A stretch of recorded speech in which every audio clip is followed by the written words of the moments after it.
Sir, ये जो bill आ रहा है, मिनिस्ट्री ऑफ फिनेंस और नीति आयोग ने 2019 में जब एयरपोर्ट का प्राइवेटाइजेशन हो रहा था, उन्होंने 2019 के बिडिंग प्रोसेस को कहा था कि उसमें बहुत कमियां हैं।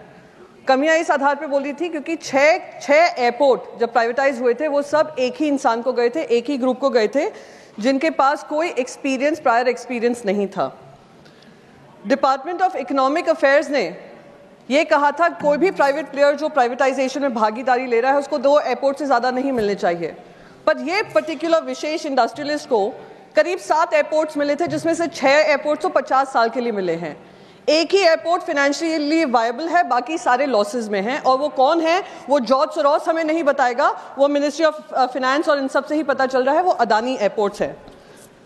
सर, जब वो ये मैक्रो बिल है जहाँ पे हम एयरलाइंस की बात कर रहे हैं, एयरपोर्ट्स की बात कर रहे हैं, इंफ्रास्ट्रक्चर की बात कर रहे हैं, इन्होंने कहा कि 880 एयरक्राफ्ट नए आने वाले हैं।